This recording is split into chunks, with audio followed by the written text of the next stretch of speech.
Hello and welcome to Lansdowne. We're David Dunn here, joined by Conor McAvoy, and we are live here on YouTube, Facebook, and of course over on Twitter. If you haven't already, please do subscribe. Tonight we're going to be talking about Brilliant Bazunu, fantastic performance against Club Brugge, which is the Finnish and David Dunn pronunciation of that. There goes my joke. And of course, 67 clubs have applied to be a part of the League of Ireland third tier. And of course, we have all the latest news, and we have a look at how our boys of green got on across the water. So you're very welcome. Conor, how is it going? I'm grand. It's been a busy weekend for tweeting wise and rep tracker wise and just everything wise. I should have said brew, shouldn't I? I should have gone forgo the fucking what's the word? Yeah, continue. You still haven't recovered from our video the other day. That's what's wrong with you about the top 10 Irish players the last century or century decade. I think you haven't recovered from that, which has been safe to say. Anyone that disagreed with you in the comments, I full on agreed with you. And just all I got to say is I'm good. Been a bit of a boring weekend football wise, to be honest. Nothing's really happened other than the League of Ireland. I was looking forward to watching Rovers and Cork today, and then lo and behold, third pitch inspection of the day and it gets cancelled. But I'm all right. How are you doing? I am good. I'm very good. Thank you very much. Other than my slight hiccup, pretentious was the word I was looking for. I should have just gone with the pronunciation of Club Brugge, but then I went down the pretentious route trying to say Brugge because that's Flemish. Or anyway, all good. Yes, lots of feedback on the last video. We did top 10 players of 2010 to 2020. Apparently, my comments about Shane Long were shameful. Which I sort of fired back and went, no, it's my opinion, and I'm entitled to my opinion. So, just because it differs from your opinion doesn't make it shameful. I was going to go on a rant saying, well, actually, no, but I didn't. It's good. Of course, Ireland won the Triple Crown yesterday against Wales, which I was very pleased with. I was watching that at work. A friend of mine is actually at work. He's Welsh, and he loves his rugby. We were so both watching it at work on the BBC iPlayer on my phone. And of course, when he thought he was all clever when Wales took the lead. Of course, Ireland came back and won. It was very good. Played for 20 minutes with 14 men. Came back, did really well. Bundy Aki really turned the game over, I felt. Yeah, but off the ball, not say that we could beat them with 12 men. Didn't they state that a couple of weeks ago? Someone off the ball said that Ireland could beat them if they only had 12 men in the pitch. Probably could have under Warren Gatland. No, well, to be fair, probably could have under Warren Gatland. First time I've ever seen a team sack their manager in the middle of the Six Nations. I've never seen that, ever. Doesn't happen. And we've had some stinkers, and but he was fired. So probably under Warren Gatland, yeah. But they changed. I think they have an interim management setup of some ex-players at the moment. I don't fully know. So yeah, it was a bit different. They looked a bit better. But yeah, no, Ireland just did enough. Went through the gears. Yeah. And I kept going over to see my friend, and I was like, what's this? Because we won the Triple Crown. I said, what's that? He goes, what, a crown? No, a Triple Crown. And I kept winding him up all day.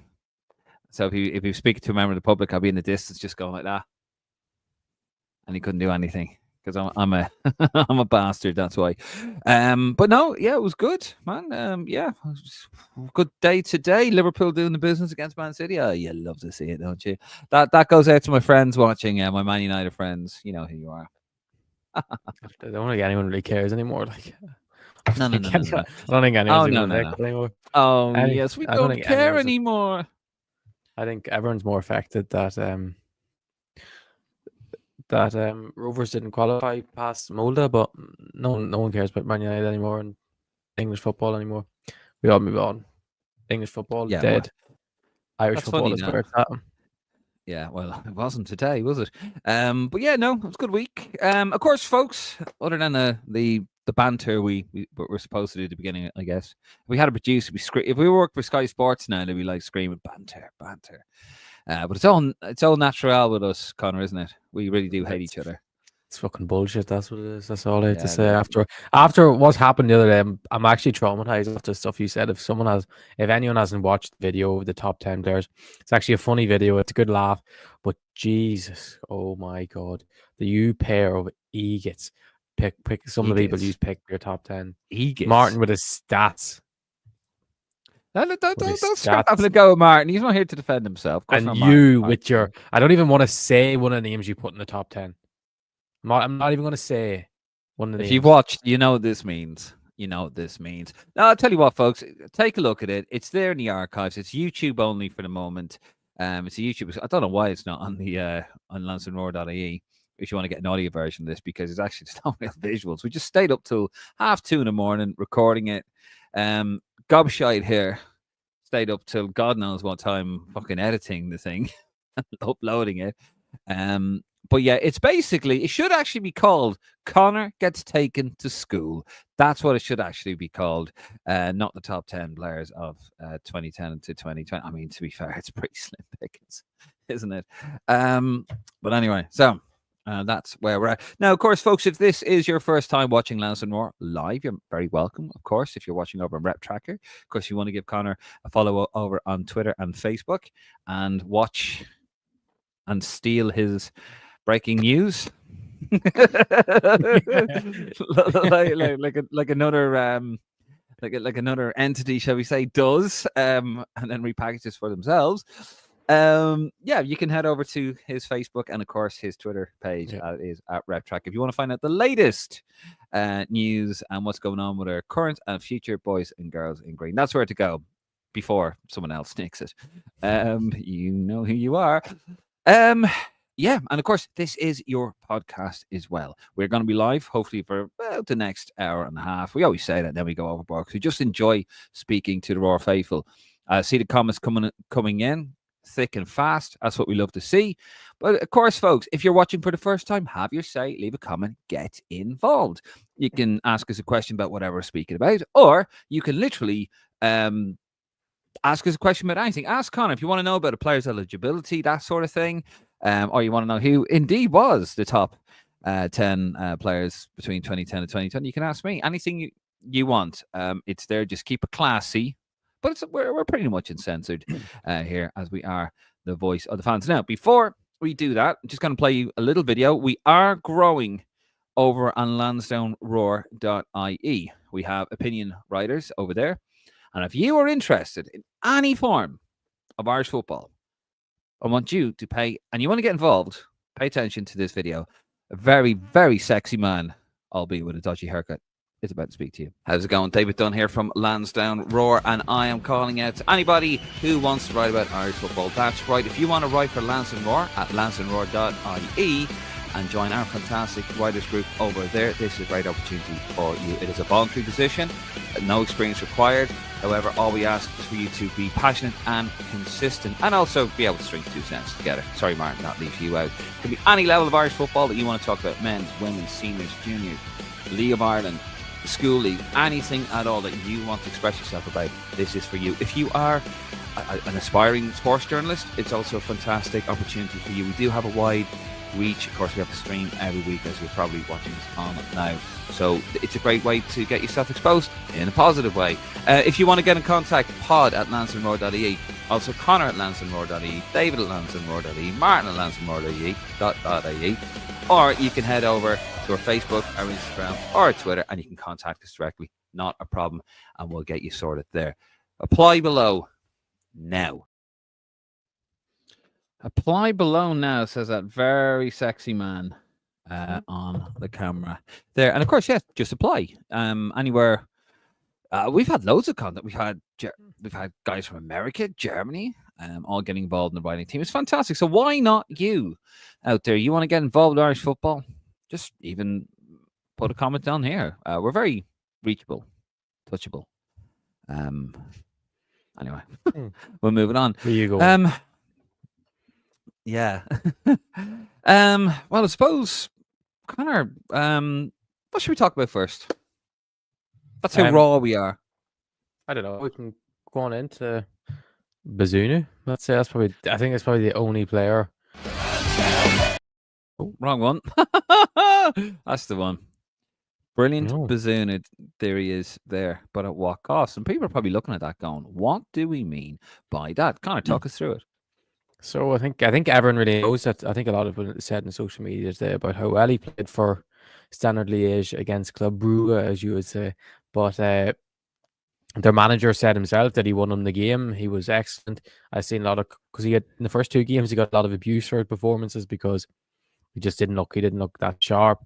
But no, he was supposedly excellent today. From the clips I've seen, he looked very, very good and back to his old confident self, which is the most important thing. And he's playing at a good level. But I think we've seen at the end a bit of a clash between himself and Simon Mignolet, who was coming up to scored equaliser from a corner, thinking he was Allison or something. But obviously he's Mignolet, so he was never going to do that. Instead, he done the obvious thing and took Bazunu out and made a stretcher come on for him at the end to take him off the pitch. I don't know if the stretcher took him off or not, but imagine it did. But it seems like it was just a contact injury, and I don't think it's like Achilles like it was before, or anything like that. No, but still pretty reckless. That is a very Mignolet thing to do, isn't it? Really, just take out the goalkeeper. But no, he did play really well. Apparently, as you say, he won him the game, which is good because he had a bit of a bad start, hasn't he, to the season so far? I'm not saying it's all his fault, but I think 2 losses, wasn't it, before this? Yeah, it was. It was 2 losses. The first game, he made a couple of goals he probably could have saved, or like at least made a better attempt at. And it's not really what you expect from a top level goalkeeper of his quality. But obviously, as I said to Martin on the show before, I don't care how he played in his first couple of games, as long as he was back playing and getting the rhythm back in his legs and getting his agility back. And there's nothing like, especially I'd imagine with a goalkeeper, compared even with outfielders, the intensity as a goalkeeper and probably in a competitive match with a crowd on you, the pressure on you is so much higher. Like when he's playing under 21, so when he's getting his fitness back, like, there's no pressure on him. Even if he makes a mistake, who's going to give out to him? No one's going to say it into Bazunu as a 17, 18-year-old. But when you do it in men's football in a league like Belgium is so competitive that there's nothing between the teams really at the highest level. So no, it was good to see him back playing and actually starting to realise his potential at that level. So it'll be interesting now to see what happens in March if he'll get if he'll play, but I'd imagine it's extremely unlikely because I imagine Kelleher will play the Carabao Cup final, which is it next week, is it? So was the last weekend in November or February. So is it next weekend or is it in March, which we hope he plays in? Yeah. Liverpool play Newcastle next, don't they? It's Newcastle in the final. Yeah, it's Newcastle. But do they play him in the league and then the cup? Yeah, they play him. Do they? They play him in the league. So just looking here. So they play the day before Paddy's Day in the EFL Cup final. So they play Newcastle on Wednesday. Then they play PSG on the 5th of March in the first leg. Then he plays Southampton at home, PSG at home, and then Newcastle in the final, and then Everton on the 2nd of April. So later this year then. He could literally play just before the Bulgaria game, literally just before the Bulgaria game. So you reckon, even though it's just one game, and Gavin Bazunu was absolutely like getting loads of performances, loads of appearances in for Standard Liège, that you'd go with Kelleher above him. I think it's just Kelleher's that good, isn't he? He's just that good. He's just a top goalkeeper, and like I don't think if we've any doubt that Kelleher will come in and play against Bulgaria and do absolutely nothing wrong. And if he has to make a big save, he'll do a big save. He'll make up for big save. So no, it's I don't really think it's really that much of a talking point, to be honest, Steve. But it is. I don't think it's a talking point in terms of the management and stuff. But the fans, I think it could be, because there's a lot of people, like we know a certain person that is on the show that would pick Bazunu every day of the week over Kelleher just because he loves him that much, and like especially it's because he's a Man United fan. That's why, and he just hates Liverpool. But I could even imagine now when it comes back to March, and Bazunu will have played whatever another 5-6 games, and if it's 5 even, I know it's 4 weeks, but I don't know if there's any midweek games in Belgium like that. But if he plays 4 or 5 games and Kelleher only plays that one game, I guarantee you Mr. Prendergast will be on here saying that, he has all the rhythm in his legs and he's playing consistently. But no, I think as a non-biased Man United fan, I can say that. No, I think Kelleher's just a better goalkeeper. He's just a better goalkeeper, and I'm sorry if you're out there and you disagree. Let me know, but you're delusional if you think Bazunu is better goalkeeper than Caoimhín Kelleher right now. Have at it. That's what I say. Of course, also on the news, there coming in. Actually, we were looking at a bit of a quiet weekend even for Irish football. Dan McDonald reported in the Independent, Conor, that came out yesterday. Actually, that apparently there is the FAI are looking for a third tier, aren't they? For Irish football, and apparently they've had 67 applicants for a proposed third tier. So I'm just going to read this bit from Dan McDonald because it was where was it yesterday? It was there was a general assembly meeting on Saturday that the management of legacy debt in the region of 40 million euro is being explored, amongst other things. But that was another thing about the debt. We'll probably have a little chat about that in a second. Let's have a look. Where are we? Sorry, I've lost my train of thought. Here we go. So this is on the 67 clubs or applications for the new third tier. So delegates were told that there have been 67 applications for the new third tier, which has been originally styled as another level for the League of Ireland, but will effectively function as a top level of the amateur game with no plans for professional contracts to be permitted. It is believed there is good regional spread of applications with the exception of parts of Connacht and Ulster. This will raise questions about how to manage the proposed geographical split into North and South Division. Shamrock Rovers want to bring back their B team to compete in the new initiative, but other League of Ireland sides have not expressed an interest. It remains to be seen if their application will be successful, if the league is going to be completely amateur. There are details to be worked out around how the third tier will align with the League of Ireland, but there are plans for promotion and relegation to exist between the various components of the pyramid. So it's interesting. So I always thought that this was going to be like a third, like a League One job, if we were to use an English comparison, but apparently it's going to be amateur as well. Now, is that because I know the League of Ireland is completely professional now, isn't it? Yeah, but like for example, like the Leinster Senior League, I'd imagine Munster Senior Leagues the same, are all considered amateur leagues. But I know that people that make very good money playing at that level, so I'd imagine it's still that sort of job. It's still people are still getting paid and they're still getting their expenses, and they're still. I know technically, I imagine it's amateur, and probably the teams are training only a few times a week. But I know I think the big talk point in terms of that is. All right, other than the geographical thing is about Rovers B coming in and people being anti that, and then all about professionals, because you'll have the more we're getting on now and the more investment in Irish footballers getting and clubs are starting to grow. That means more young lads are going to be offered contracts as a professional to keep them in Ireland, basically. And obviously there'll be lads that wouldn't be ready for a club like Shamrock Rovers instantly, so they'd be put into a B team to get men's experience. But the thing is, are they going to be allowed to play in that level because they're on a pro contract? I think it's very unfair to say they couldn't. But would that be an FAI thing to not let them play it because they're on a professional contract? Would be ridiculous. A 16-year-old lad, for example, that's signing his first pro deal, and it's for the benefit of the club that they're getting them on a pro deal for long-term potential gain from them.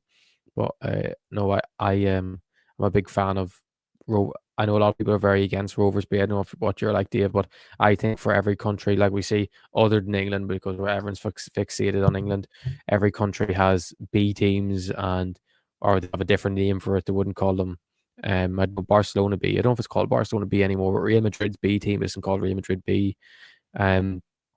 But no, I think if they come in, I'd like to see them Cork of a B team, parts of a B team.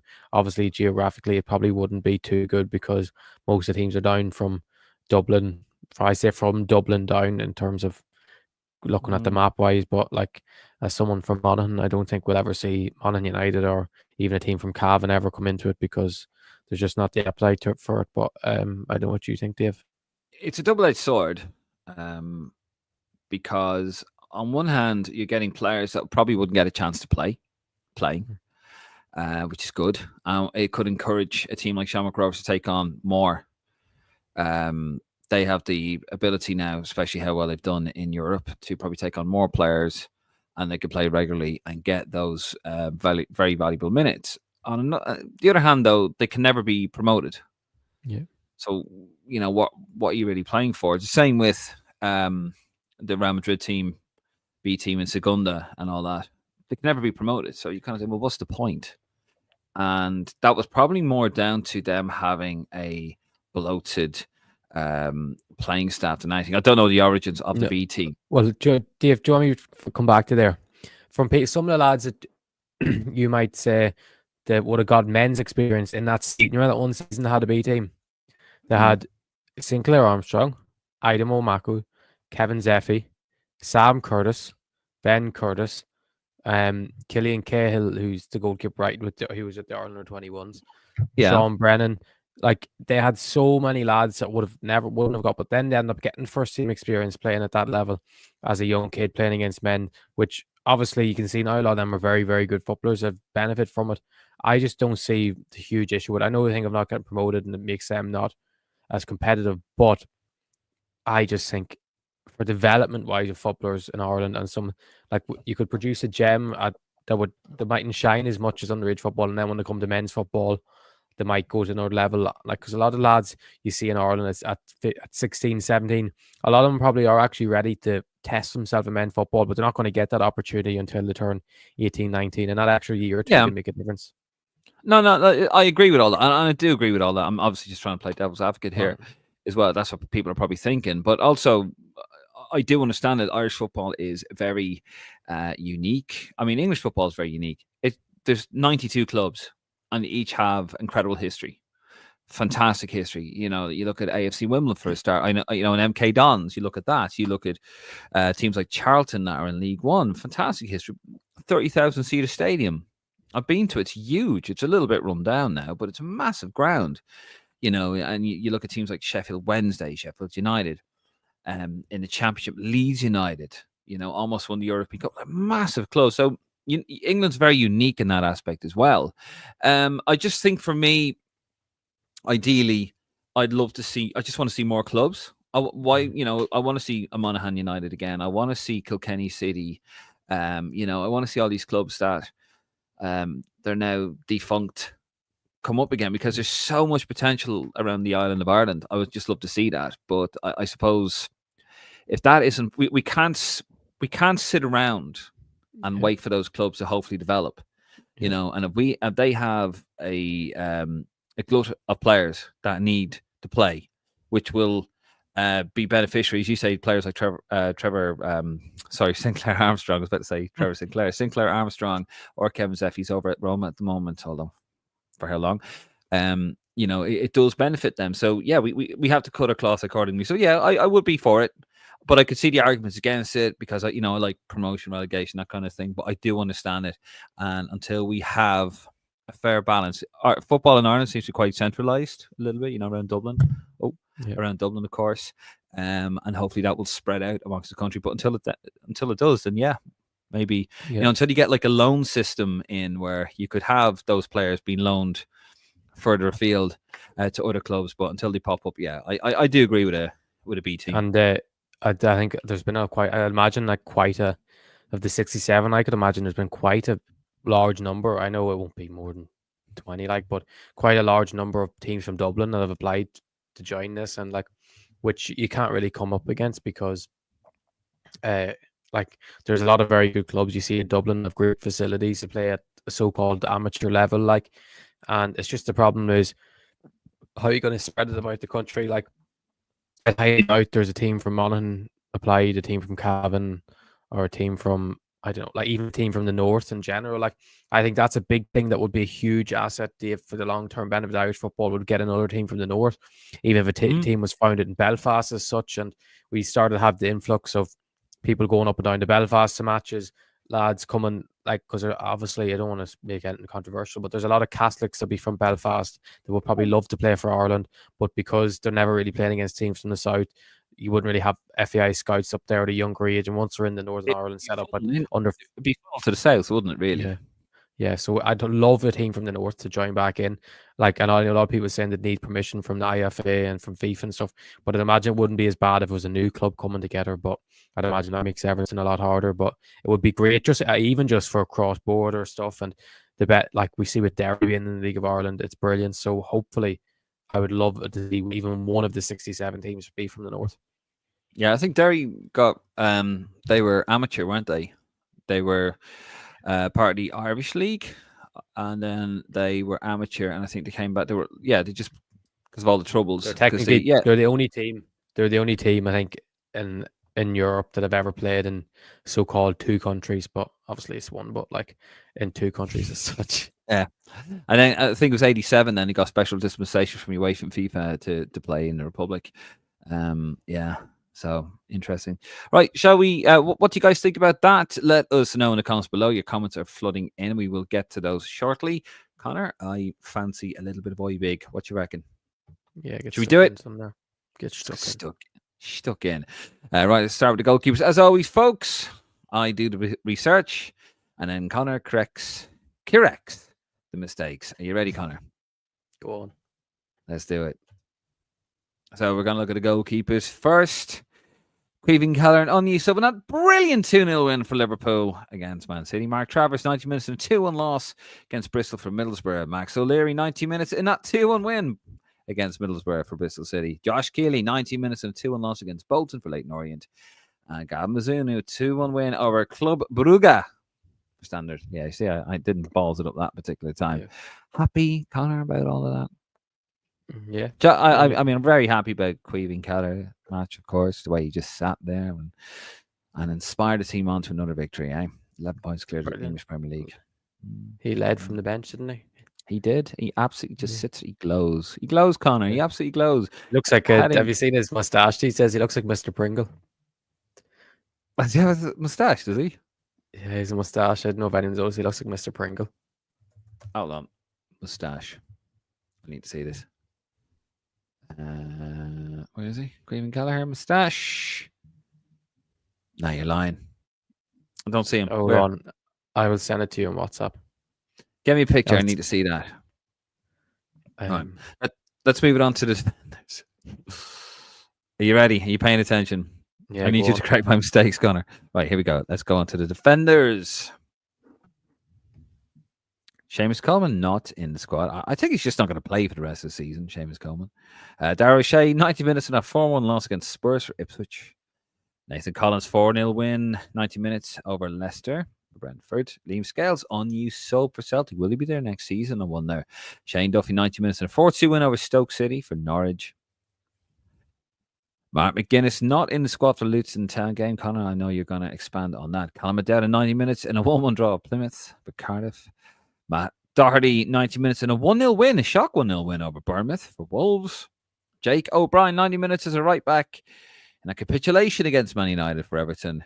Ryan Manning, an unused sub for Southampton. Andrew Amabamidele, injured last week. No sign of him again this week. We're going to talk about that. Robbie Brady, 25 minutes in a 2-1 loss against Coventry. Preston. Jimmy Dunn got a goal in a 2-1 loss against Portsmouth for QPR. John Egan, only 20 minutes this week in a 1-0 win over Sunderland for Hull. Aaron Cashin, unused sub for Brighton. Is he starting to regret that move? Hasn't played a minute for them. Asemlo Garcia McNulty, he will feature on the 2nd of March when he come back next week. Will Ferry, 90 minutes in a 1-0 win over Motherwell for Dundee United. And James Abankwah, 78 minutes as a centre-back. I think he came off with a knock, did he? 2-0 win over Luton. Just want to talk about Aaron Cashin. Hasn't played a minute for Brighton. What's going on? Don't know. I think Hurstor's a bit of a fraud. I don't like him at Brighton, to be honest. He seems to be a terrible manager, to be honest. He doesn't seem to give anyone a chance. There's a lot of boys that think Gruder, March, even Matt O'Reilly, who came in with big hype from Celtic, he just seems to stick with his set 13-14 and doesn't seem to switch. Hopefully, I don't think it will be long, to be honest, before Cashin gets a chance. I do think it's all this BS that managers come out with. Oh, he has to adapt to our system and all this, and he hasn't been in our system long enough. But I do think he will.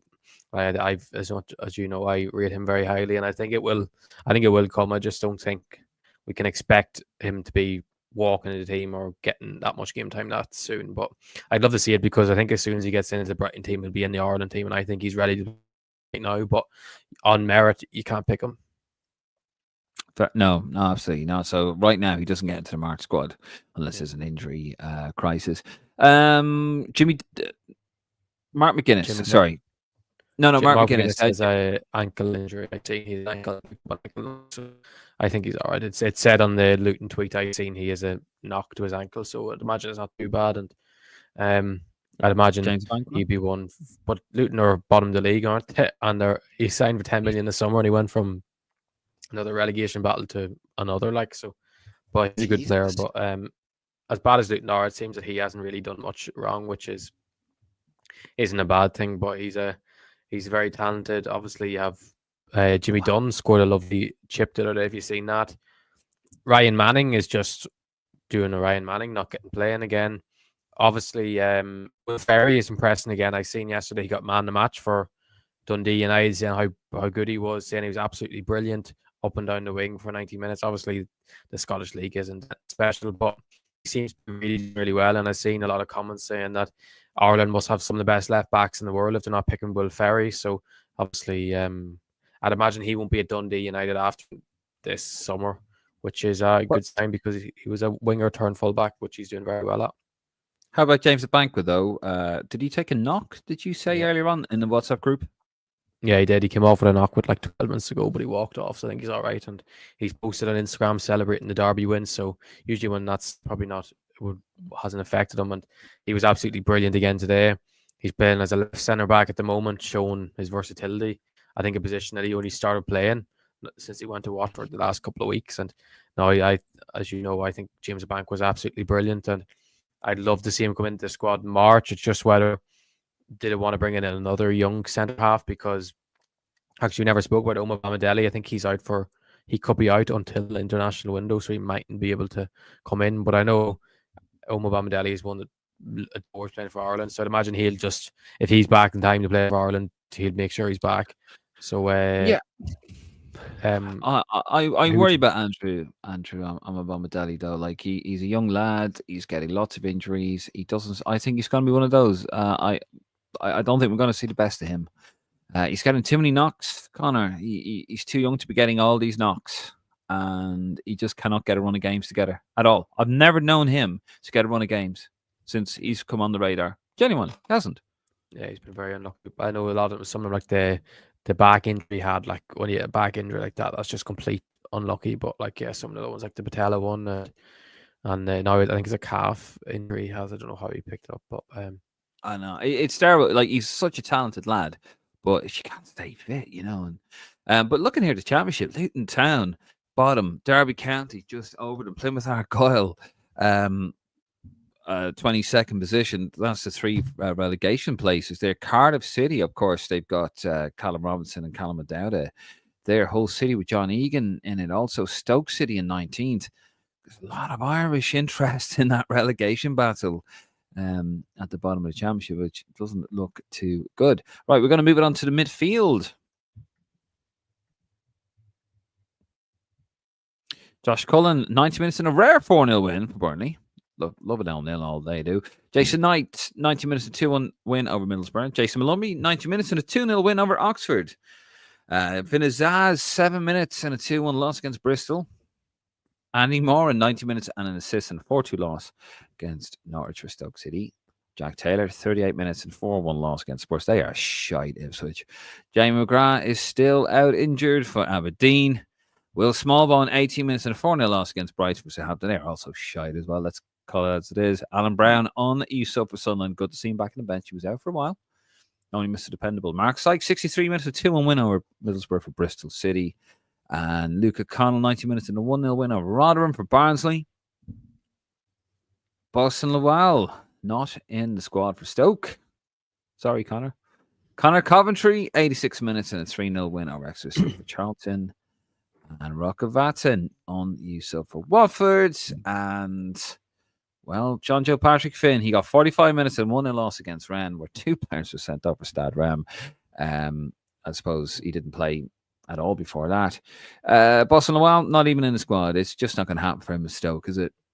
No, it makes me want to cry. It's enough to make a grown man cry, this situation with Boston and Stoke, but I don't worry. I have every faith that Boston still could be a top player. It's just he's going through a bad year at the moment with that injury he had and coming back, and they've got a new manager coming in at Stoke, and I don't know what it is. Hopefully, I know once he gets his chance, he'll take it. It's just give him a bloody chance. Like, I know he played a couple of 90 minutes now for the 21s, which obviously is more of a benefit than sitting on the bench doing nothing, but I just want to see him play because I love seeing him play because he's a joy to watch. Like, but it's doing my head in. Calm down. Jesus. Doing my head in. We're not seeing him play at the moment. Get his kicked off. He should be in Ireland squad. He should be in Ireland squad. I've watched the compilation on Twitter enough times. You've watched the combination on Twitter. Compilation. Okay. And this guy lectured me on my selection for the top 10, and he's watching compilations on Twitter. You can check that out, by the way, in the archives on the YouTube channel. You cheeky bastard. No, try to watch the videos from his last season competition. I'm telling you, he'd be there. He'd be like it's this Yaya Toure. What about your other boy, Finn Azaz? He's gone off the boil, hasn't he? Yeah, he's been very mercifully, to be honest. Like, as the leader of fan club. Let's not going to get any joy out of it.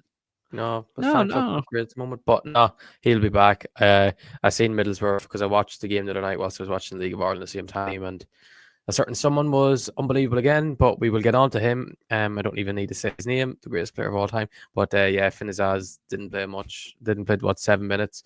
I seen Middlesbrough fans were very annoyed that he only played 7 minutes, saying, well, they always know the thing is like he came on the 82nd minute. That sub should have happened 82 minutes ago.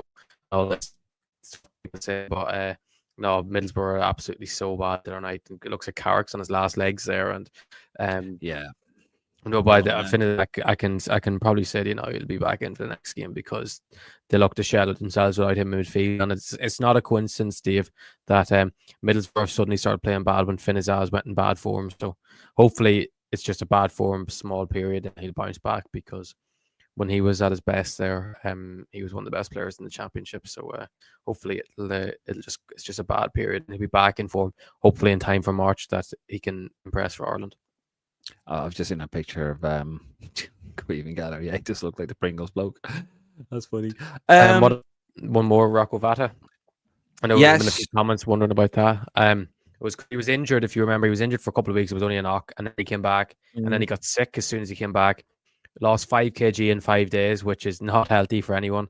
And I think he's still in the process of putting that weight back on. And I think it was just a thing today. They probably just didn't bother risking him because I think anyone knows really that when you're trying to put that weight back on and you're still underweight as such, it's a lot easier to pick up an injury and something like that. Or what, they were 2-0 up, and like, was there any point bringing on an extra attacker to score another goal when it wasn't worth the risk? So no, hopefully he's just hopefully I'd say by the next week or so he'll be back to 100% because it's been a week and a half or so now that he's been back playing. But these things take time, unfortunately. Yeah, absolutely. Now, hopefully, we wish Rocco all the best. So you need some weight, Rocco. I've got some here for you, just down the road. Have him run around flying fit. Okay, we're going to move on to the attackers and then on to the comments. Evan Ferguson, 8 minutes in a fantastic 1-0 win over Arsenal. Troy Parrott, 78 minutes in a 1-0 win over Fortuna Sittard. Adamida, 45 minutes in a shock 2-1 loss to Hibernian. Tom Cannon plays Monday. Well, Sheffield United play Monday. Sammy Šmodić back on the bench, so he should be okay for Ireland for Ipswich Town. Shame Ipswich are crap. Festi Abasela, well, his team, Istanbul, I'm not even going to try and pronounce the rest of that play on Thursday. Casey McAteer, not in the squad for Leicester. Oh, dear. Mikey Johnson, 90 minutes to 2-0 win over Oxford. Chidozie Ogbeni, of course, still out injured. Callum Robinson not in the squad for Cardiff. Could be an injury, though. We'll find out. Michael Obafemi not in the squad for Plymouth. Could be anything, really. Aaron Connolly not in the squad for Millwall either, unfortunately. Sinclair Armstrong, 69 minutes. UR in a 2-1 win over Middlesbrough for Bristol. And Tyler Goodrum, 90 minutes in a 2-0 loss against West Bromwich Albion for Oxford United. Just some absentees there. Aaron Connolly, was it injury? I think he's injured. Actually, just on someone else that's not in the Aidan Wamako made his first appearance since coming back, came on, played a huge part in the goal towards the, I think it finished 1-0 or 2-0, I can't remember, the Millwall, but it was the key goal that took a man on, went past him, squared it, and the boy shot and he came back, and the boy, but it was brilliant by Aidan. To be fair, he's a brilliant young player. Hopefully he can kick on now because he picked up a few injuries at Millwall when it seems that he's starting to become one of the first teams in team sheet. He gets injured again and has to break his way back in. But no, it's been probably the quietest weekend, Dave, we've had for Irish footballers in ages. Like, we had Troy was excellent the other night against Galatasaray in the Europa League, one of the best performances I've seen with him in the first half. And then Ida had a disaster the other day, got taken off at half time, is never a good sign in the loss. Tom Cannon's injured. Michael Obafemi, God knows what he's up to these days with the Fairies. 1 week's in the squad, 1 week he's not. Evan Ferguson, I think, is the big talking point with only playing 8 minutes, but I don't know about you, but I'm not really too fussed about that, because I think it was just the opponent and the fact that he's only in the team. And when you play Arsenal, no matter who you are, really, when Liverpool go to the Emirates, it's really a lot of counter-attack stuff because of the style of play that they play. I think Kudus and Bowen were the perfect option. And when you go 1-0 up, and it's working, the game plan was working perfectly for West Ham, but there was probably no real need to change it. And he should have got a goal at the end if Kudus could pass the ball sidewards. But unfortunately, it was one of the worst passes I've ever seen in my life, which caused Ferguson being 1-on-1 with the keeper, but not being 1-on-1 with the keeper. So it is disappointing we didn't see him play more, but they play Leicester this week. And I'd put my house down on it that he'll play this week, or he'll start, because West Ham still need a number 9, and he was absolutely brilliant, I thought, when he came on last week against Brentford at halftime. Well, of course, you're a little bit biased, aren't you?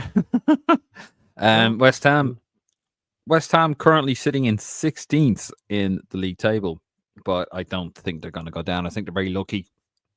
So Man United, like, all joking aside, Man United 15th at the moment in the table on 30 points. West Ham just below them 30 points, but just have an inferior goal difference. Wolves 17th on 22 points, but they're also 5 points clear of Ipswich Town and Leicester City, and of course Southampton all the way down the bottom of 9th, and a lot of Irish interest in those 4 or 5 teams really in the bottom 5. So the Irish propping up the table in both leagues in England, so not great at all. Right, before we get into the comments, guys, just going to play that video again for you. Take a little break. If you are interested in getting involved with Lansdowne Roar, and of course we have a team of writers over there, which is growing exponentially. We have a website that would hopefully be growing exponentially to lansdowneroar.ie, where you can also get an audio version of this podcast. If you want to get involved with the writing team, have a listen to this very sexy man, and he'll tell you what you do. How's it going? David Dunn here from Lansdowne Roar, and I am calling out to anybody who wants to write about Irish football. That's right. If you want to write for Lansdowne Roar, at lansdowneroar.ie, and join our fantastic writers group over there, this is a great opportunity for you. It is a voluntary position, no experience required. However, all we ask is for you to be passionate and consistent, and also be able to string 2 cents together. Sorry, Martin, that leaves you out. It can be any level of Irish football that you want to talk about: men's, women's, seniors, juniors, League of Ireland, the school league, anything at all that you want to express yourself about. This is for you. If you are an aspiring sports journalist, it's also a fantastic opportunity for you. We do have a wide reach. Of course, we have to stream every week, as you're probably watching this on now. So it's a great way to get yourself exposed in a positive way. If you want to get in contact, pod at lansdowneroar.ie. Also Conor at lansdowneroar.ie, David at lansdowneroar.ie, Martin at lansdowneroar.ie. Or you can head over to our Facebook, our Instagram, or our Twitter, and you can contact us directly. Not a problem, and we'll get you sorted there. Apply below now. Gorgeous. Fucking gorgeous. Mwah. Right. Before we get to the comments, also, guys, want to remind you, if you haven't already, ding, subscribe to the YouTube channel. Hit that like button below. It really does help the algorithm. We are trying to grow the channel. We have loads of content coming at you. We've got the League of Ireland review on Tuesday, coming out on Tuesday. We're also working on some more content, another video as well, one of our little top 10s that we do, although not in any particular order, of breakout stars, that sort of stuff. It's all over there on the YouTube channel. So hit that subscribe button and get involved, because this is your podcast. And if you are new to Lansdowne Roar, of course, we do go over in a second, Conor. Just I'm speaking to my people. Also, we do things like we go over to Bulgaria, I hope, if you get a media pass. What? No, it's not. What are you doing? No, I'm laughing at you. No, but just on the Bulgaria media pass, I'd imagine the press box is very small and Plovdiv, so you mightn't get in. I better get in. Listen, if I don't get in, I'll be doing a Martin and fucking taking your press pass. But yeah, hopefully we'll be over in Bulgaria. Well, we're going to Bulgaria anyway. We're actually traveling on the same plane. Not in the same row, though, because I'm in first class right now. A little bit of leg room. And you better not be anywhere near me. You'll probably be behind me kicking a chair like the little baby that you are. But yes, that's the sort of stuff that we do here on the YouTube channel. We do streams and all that kind of stuff. So do get involved. Hit that subscribe button. And yeah, Anyway, right. Let's get over to the comments now. I've sort of removed that foot from my mouth. Thank you to the 1,000 of you watching, by the way. 1,000 on a Sunday night. Fantastic stuff. Brilliant support, as always. Right, let's get to the comments.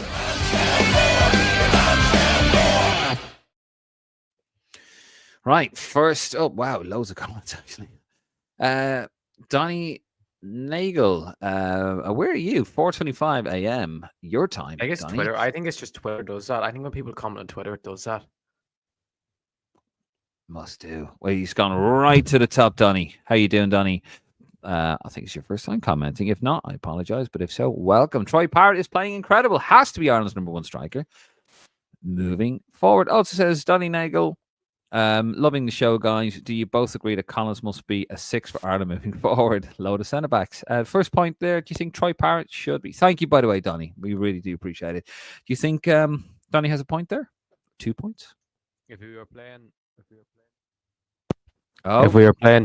tomorrow, I would. But no, Evan Ferguson's still our best striker. I will still go to the grave with that. Evan Ferguson is just by the time March comes around, Evan Ferguson will have scored a few goals in the Premiership. We'll be raving about him again, and he'll be back being #1 because Evan Ferguson is just one of the best talents about. I'm a big fan of Troy Parrott, Donny. I really am. I think he's a lovely footballer. I do think he needs to bulk up a little bit, beef up. I've said that. You can bully him off the ball very easily just because of his size. But I do think he's a lovely footballer. He's still young. He's still, what, 22? 22. Oh, well, I think he turned 23 actually at the start of this year, but yeah. Yeah, he's still a young lad and he's developing and he's in great form over in the Netherlands. So he's doing brilliantly and I'm a big fan of him. So yeah, no, hopefully we'll see how he progresses. Collins is the number 6. We've spoken about this before. He did that against England. And to be fair, I know he lost 5-0. That wasn't his fault. That was capitulation caused by a red card penalty and the conversion of said penalty. He barely played as number 6, so didn't really play as a 6. He just went as his number 6 when we had goal kicks. He would run up the pitch and then he'd come back in the shape, but then he'd literally just play in a back 5, basically. No, I want to play as a number 6 for Ireland, to be honest. I want him playing centre back. He has been one of the best centre backs in the Premier League this season. I think he's actually starting. Have you noticed, Dave, in recent weeks, he's starting to get the praise he's needed, or not needed, but deserved from people of the English media, people from, I know, the Twitter folk. Like, I've seen a lot of people, like, it seems to be after every game now, there's someone's making a Nathan Collins compilation, and like, he was brilliant. I know it was Leicester tonight, but like, his ball progression and his ability to carry the ball forward from as the right centre back in the back 3 or playing in the centre, he's brilliant. So no, not as a number 6, to be honest, but he's a brilliant centre back. It's mad, isn't it? Like the way they play now, you have 2 different style of formation. I grew up in the during the time of Jack Tarleton, hit it over the top or over into the corner, and now they have like a formation with the ball and without the ball. So yeah, as you said, without the ball, back 5, with the ball in a 6. But because we played England, we didn't really have the same as a 6. Yeah. Fair. Also, Donny asks, have you any inside info on new faces for the upcoming squad, specifically granny rule players? I think we're looking at Kirkin or Sirkin. We hope more than anything than no, Conor. Would you agree? Yeah, I think it's just hopeful. Like, we just don't know. They keep it very tight left at the FAI, to be fair, with that sort of stuff. So him and maybe Louis Barry, but Louis Barry picked up seemed to be a very bad knee injury yesterday. He went off. He seemed to be very tearful. Seemed to think it was bad. But then I seen something today saying Hull feel it's not as bad as what it was because they've had a few ACL injuries this year and stuff. And the people who had it were in a lot worse state after it, and seemed he was actually not too bad. But I think it was just a waiting game. And imagine he still has to get a scan on his knee and stuff before we can say it. Fair. Tony Herbert, hi lads, still exceedingly positive about our emerging young Irish talent, but felt slightly disheartened after this past weekend. Azaz and Bata have had a remarkable dip in game time recently. Also continues, Obafemi and Conley may as well retire and go camping. Still no debut for Cashin, which doesn't bode well for March, and I'm afraid I'll have a beard down to my ankles before I get to see Boston play. He's not wrong, is he? Although we've explained the Vata, and Nick says here, we did say it earlier on. Vata apparently has had a bad virus and lost a few kilos of weight. Hopefully, she'll be back over the next couple of weeks. That is true. We did confirm that earlier on. And also, Tony, sorry, it's a bit of a lot to unpack here, but he also comments that the boys in France seem to have gone off the boil a bit. He's not wrong, is he? But the boys in France, I think it's just, well, IK is still a kid. He's still a 17-year-old. So yeah, that age, you're kind of going to be put the 21s 1 week, or I think they play 19s and then first team. But I think with John Patrick, I actually seen the other day a lot of fans saying that he actually was very good when he came on. A lot of their fans were giving out that he didn't start. He was actually, as we've seen, David's ball progression in terms of picking the ball up and driving was meant to be very good, even with 9 men at times. But no, I think it's just a rough weekend really for Irish football in that sense. Like a lot of lads just had a bad weekend. I think we've had a lot of good weekends and stuff in club football over the last year or so. David actually has been quite positive with Irish players. Like it's never really that negative. Like, but I think just this weekend is like no one just seemed to do it. And like with injuries and like Obafemi's in his own wee world with the Fairies. Connolly was injured. Connolly's actually been excellent for Millwall. If you've watched any of him, Dave, since he came back. He seems to really be reinventing himself, but hopefully the injury's not serious because he does deserve some luck because it seems like he's earning his luck. Fair. Next comment coming up, and it's from Positivity Alert. Do you hear that? Mm-hmm. Hey. Oh, hold on. Let me switch it off. Fuck off. Positivity Alert. It is Mr. Rolling Stone. I don't understand the hype over Bosun. Vata, I can understand, but the other guy looked good in League One. Rolling Stone going in. He is absolutely thundering shots at you, Conor. Quickly, what do you say to that?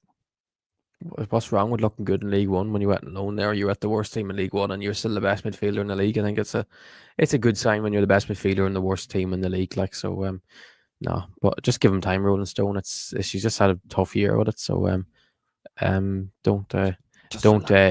give up on him yet. Just yet, you can doubt him, like so. Then we can like say that give up.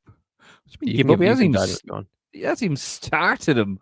I mean, Rolling Stone. He hasn't given up on anybody. He has to give him a chance to give up with him. Mark Corn, missed you, Rolling Stone. Mwah! We have indeed for a week. Mark, how are you doing, by the way? Hope you're well, pal. Tony Herbert again. On a positive note, I thought it was very comfortable cameo for Ferguson at Arsenal. Moore seemed to have had a decent game for Stoke. Well, he got an assist. He did well. Baylor. Nice assist. Oh. Well. What was that ranking in the last video? Hold on, he continues. Hold on. David, Duffer over Ditsy in that decade is a proper laugh. Do you know, actually, he would have had some laugh. Do you remember when I said number 1, David McGoldrick, and just went quiet for a second and Martin's face dropped and he thought he lost it. He was not happy. I knew he'd fall for it. I can't believe he fell for it. His little face. His little face. You know when Martin, he's not on now, but his little face. Remember, I wish I recorded it, but we were getting ready to go. We were getting ready to go live, I think it was, when we were sitting there. And basically, I was like, all right, you ready? Yeah, no, in a second. And I hit the Lansdowne intro music. He was like that, like reading his notes. And I hit the music, it's like, like a fucking deer in head. Like that. Had a good laugh about it, to be fair. Yes, well, yeah. I mean, of course, the video Baylor is talking about is the top 10 Irish players between 2010 and 2020 between Martin, Conor, and myself. It's a laugh. It is a laugh, and there's no graphics, there's no production. It's just 3 lads, 2 in the morning. It's probably our most sweary video that we've ever done. It's in the archives on the YouTube channel. It's a YouTube only video, so if you go through, it's doing all right on YouTube actually. Do check it out. See what you think about it, but it's a bit of fun. But yeah, it's probably our most sweary, unprepared video, and that is,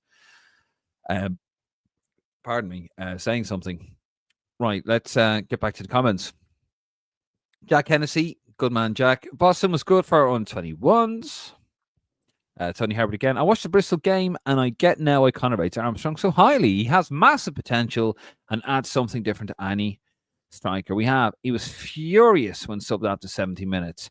Also says, hope Gavin Bazunu is okay. Stop applauding. Don't encourage him. Anyway, just wondering if you feel I'm overreacting. Cheers, lads. Tony in LA. P.S. I need to get up at 4 a.m. to watch these games. Good man, Tony. And you know what? I love that. That is the Roar Faithful, Tony, as we call you guys. And you are the Roar Faithful. That's why you're the Roar Faithful. You're up at 4 in the morning and you're watching these games in LA. We hope you were okay with the fires and everything going on over there a little while ago. But we have the Roar Faithful all over the world watching us, and it's absolutely brilliant. So thank you for that. You're not gonna say I was right again about Sinclair Armstrong. Some people that weren't on the hype train are on. Well, all due respect to Tony, and I love Tony, I'll make up my own opinion. You're just getting a bit too cocky. Just watch. Yeah. Just watch them and you'll enjoy. Well, I got the man here for you now. He's going to knock you off your pedestal. Rolling Stone. Moran does one or two spectacular things, but in most games, he's a ghost. In most games, he's a ghost. Andy Moran, your boy, Conor. Andy Moran, he's a ghost. What do you say to that? He needs to get out of the championship. Would they like to bypass midfielders? Or he's stuck on the right wing where on the right wing he's never going to do anything. Like, he needs to just get out of that league. It just does my head in. Unless you're a good championship team, but if you're at Stoke who are in a relegation battle, they're not going to want to have a technically gifted footballer playing as in midfield really that often. They want just someone who's a big. He should just go to the Eredivisie, shouldn't he? Where he gets about 50 hours on the ball. Yeah, I think he should go. I actually think he'd be there or go to like Belgium or somewhere.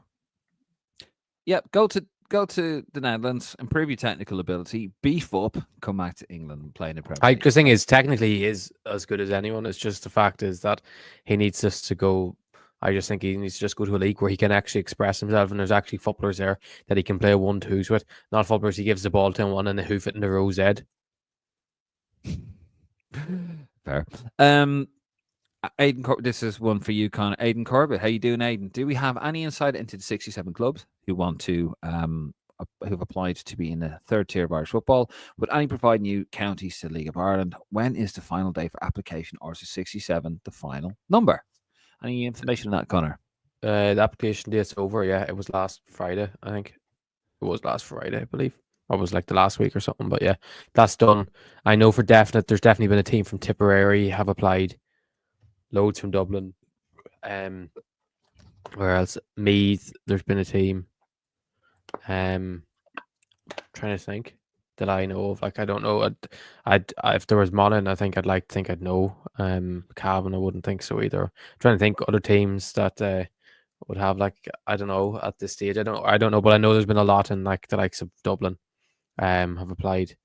I could imagine there's been a few more in other counties that already have League of Ireland teams, which is there wasn't many from Connacht or Ulster, he said, which is a shame because I'd love a team from Belfast Celtic again. Yeah, I think something that would like that. Because I couldn't imagine when you look at Connacht just geographically, like, will there be another team in Mayo and Mayo are joining? No. Would Galway maybe? There wouldn't be another one in Sligo.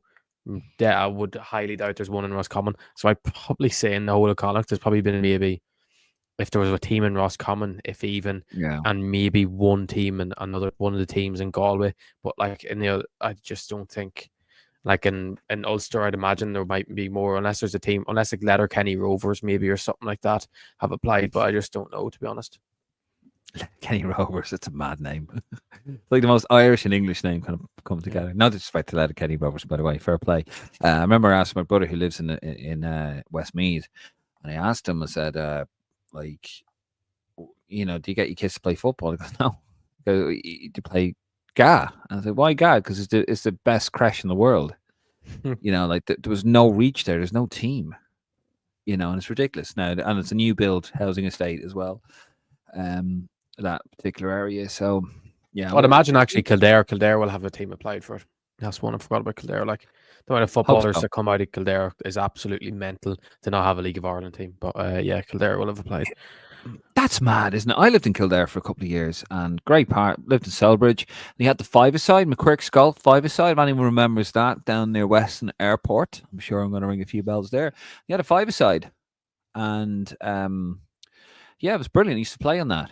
I remember actually one time coming home from London, middle of a snowstorm in 2009. You weren't born, Conor, and actually being picked up from Heathrow Airport and actually going out there and playing football. Yeah, I'd love to see. It'd be nice to see if Leixlip United joined because of the likes of Nathan Collins is from Leixlip, Andrew Mobamedeli is from Leixlip, Mark Travers is from Leixlip. Some of the players that came through from that area is actually mental for that size of a place. So if they came, because I know they made a lot of money off when Andrew went from Norwich to Forest because he wasn't with any other Irish club. He's with them his whole boyhood career in Ireland. So hopefully a club like that will come in with the money they would have received. But I think time will tell. Fantastic. Oh, hold on. Rolling Stone. Collins is becoming revered at Brentford. Fans reckon he can go to the top. Go on, Rolling Stone. Go on. Fucking hell. Positivity from Rolling Stone. What next? And Nick says, yes, Rolling Stone, loving the positivity. Has Rolling Stone, have we had a face turn, as they say in wrestling? Is he a goodie now? Or is he going to continue to malign our fine boys in green? Shane Brown, how you doing, Shane? Good man over in America. Huge friend of the pod. And always appreciate him, a good man. Completely agree with Conor about English football is dead. Been a United fan since FA Cup Final 79, but couldn't be arsed with them last few years. Loving the League of Ireland revival and quality of talent. I'm hearing that from a lot of my United fans. Well, with all due respect, Shane, and I love you, you know I do, but as a Liverpool, not a mad Liverpool fan as I used to be back in the day, but I can remember all the shit I had to listen to from United fans in the 90s. It's good to see now, Dave, just to jump in, that we're now starting to see League of Ireland fans giving that sort of, so you have, say, for example, you have Shells fans giving that abuse to Pats fans, or Rovers fans giving it to Bows fans, which I'd imagine the quantity of people doing that back when you were younger was a lot smaller than what it is now. So it's just good to see people have that same passion, because in fairness, there's a lot of people in Ireland that are very passionate about the English clubs, whether you like it or not. But it seems to be more and more people are starting to, instead of putting that love towards an English club, they're starting to put it towards one of our own. I'm glad to, look, when I was a kid and I started supporting Liverpool in 1988, around that time, 88, and half the Irish team played for Liverpool, and there's a bloody good Liverpool team, there's a bloody good Ireland team. There was no League of Ireland really. It was barely on the telly. Shamrock Rovers would have been they'd moved. They've only moved to Tallaght down there where I was from. Pats, I don't even think were playing in Richmond Park. They moved as well. Richmond Park was dormant for years. I remember going by in the 78A, or no, the 51. Really showing my age here now. In the 78A, going down. It's called a public bus, Conor. I know you don't have that where you're from. And then going down, and you'd look in and you see the Richmond Park behind the houses, and you see the goalposts kind of just like that. And it was just left, and the overgrown pitch. Just, it was crazy. Emmett Road, I think, is it Emmett Road? Anyway, and I never had any of that. So I think it's brilliant now that people growing up in Ireland now have a League of Ireland team. They can go, and it's wonderful. And it's one thing I liked about watching some of the highlights and some of the games of the League of Ireland is that a lot of the grounds have, they're quite full, and it's really wonderful to see. So it is brilliant. Yeah. Tony Herbert, Collins is still only 23, great on the ball, still learning, but I think he has everything to be a world-class centre back. Absolutely, Tony. I just think he has to cut out the silly mistakes. He needs to stop ball watching. That's a big one, and I've pointed out many times. He needs to stop ball watching, but he has all the ingredients. He's ball playing centre half. He's good at blocks. He can tackle, but he just needs to up the concentration levels. But absolutely, he's got plenty of time. Rolling Stone, O'Brien is playing very well at right back for Everton. Jesus Christ, 2 on a bounce. Rolling Stone, hallelujah. He's excellent today. Yeah, I know United are crap, and Everton fell apart, but he wasn't falling apart, and he was actually a brilliant first half. I didn't think he'd be this good at right back, to be honest with you. I thought it was just going to be a stopgap that was just there to do a job, but he's doing more than a job at the moment. Defensively very good on the ball. He's been excellent in terms of ball playing through the lines, and even he whips in a lovely cross at the moment. Even times you see him overlapping, and you'd be like, you would never expect a right back to overlap. So I think he'll come into March and play there for Ireland, to be honest. Well, David Moyes, say what you want about him. Absolutely dreadful Man United manager. But he has an eye for a player, and he's been in the game a long time. And, it goes to show you, if you see something in a player, it's that keen eye, isn't it? And I have a question for Dave and for people in the comments. what is your back four for starting in March? Because I know someone asked the last tip, but things probably changed. Like, because you could have O'Shea back at right back with Collins and Scales. But Scales isn't playing anymore. But you could have, because the thing is, we could play O'Shea at right back, we could play Omobamidele even at right back, Doherty at right back, Coleman at right back, and O'Brien at right back. So there's a lot of options in the position. There's no one really that you can go, oh yeah, he's definite. But there is at least options to play there. Tell us what your back four is there, guys. I'm going to try and answer it. I'd probably go. I'd go with O'Brien, right back, because he's doing a decent job, and I think we're going to need someone diligent like that. I know Doherty's playing in a back three, isn't he, or in a back like he's kind of right of a centre back three. But Heimer's going to go with a back four, similar to what Everton are doing. So yeah, I'd just go. It's pretty straightforward. Darragh O'Shea, Collins, even though O'Shea's in a appalling Ipswich side. We have Nathan Collins there, Jacob Bryan on the right, left back. Look, if against Bulgaria, I'd probably put maybe Jason Knight in there, maybe left back. Did he play right back or left back last time? Right. Jason Knight, nothing. He hasn't played for right back in Ireland for a long time. Still though, he did a job. You just need somebody. I thought you were going to say Robbie Brady or Callum O'Dowd or something. I was going to go. I was thinking. I don't know. I was thinking O'Dowd was very good against England. In fairness, as much as you like to give out to him, he was very good against England. Even Joel Began now at Cardiff doing well. I don't want to say it. Come on, don't make me say it. I don't. What about Robbie Brady? Robbie Brady, maybe. I was thinking.